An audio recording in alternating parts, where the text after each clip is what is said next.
สมัยนี้ហើយតែអ្នកណាដែលមិនដាប្រើផលិតផលផ្លាស្ទិកកែវជ័រដបជ័របំពង់បឺតជ័រសមជ័រស្លាបព្រាជ័រប្រអប់បាយពិសេសថង់ត្រូវបានប្រើប្រាស់គ្រប់ទ្រង់ទ្រាយជាពិសេសក្នុងការវេចខ្ចប់និងប្រើតែម្ដងក្នុងចំណោមផ្លាស្ទិកទូទាំងសកលលោកមានចិត្តពាក់កណ្ដាលជាសម្រាប់ផ្លាស្ទិកដែលប្រើតែម្ដងដូចជាផលិតផលពីផ្លាស្ទិកមានចំនួន335លានតោនក្នុងមួយឆ្នាំដែលចិត្តពាក់កណ្ដាលជាសម្រាមដែលប្រើតែម្ដងនៅកម្ពុជាសម្រាមដែលបានយកទៅចាក់ក្នុងទីលានទូទាំងប្រទេសមានចំនួន1ក៏ដាក់សញ្ញា4លានតោនក្នុងឆ្នាំ2017ដែល 31% ជាសម្រាមផ្លាស្ទិកក្នុងមួយថ្ងៃប្រជាជនក្នុងក្រុងភ្នំពេញប្រើប្រាស់ថង់ផ្លាស្ទិក10លានថង់គឺប្រហែលនឹង5ថង់ក្នុងមនុស្សម្នាក់ចុះបើ15លានអ្នកវិញនោះនេះមានន័យថាប្រសិនបើយើងអាចកាត់បន្ថយសម្រាមផ្លាស្ទិកដែលប្រើតែម្ដងនោះយើងអាចកាត់បន្ថយសម្រាមបានយ៉ាងសម្បើមដែលកំពុងតែកើនឡើងជារៀងរាល់ថ្ងៃ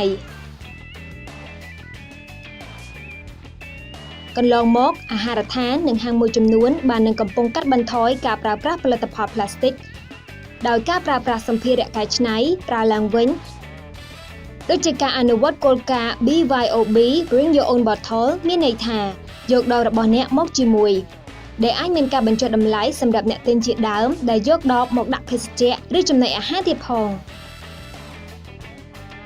ក្នុងខែមេសា2018រដ្ឋាភិបាលបានចេញប្រកាសឲ្យគិតប្រាក់400រៀលសម្រាប់ថង់មួយនៅតាមផ្សារទំនើប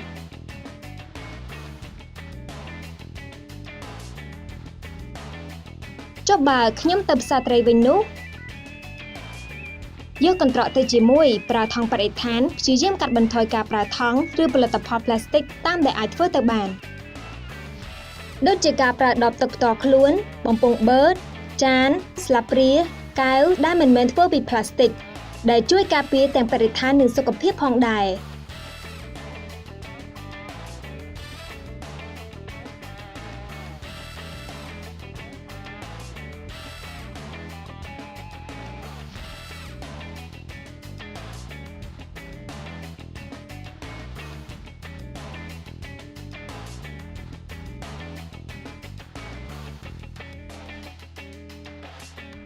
បើស្រឡាញ់ត្រូវថែរក្សាបើប្រាថ្នាត្រូវធ្វើវាខ្ញុំអាចអ្នកអាចយើងទាំងអស់គ្នាអាចដើម្បីភពផែនដីរបស់យើង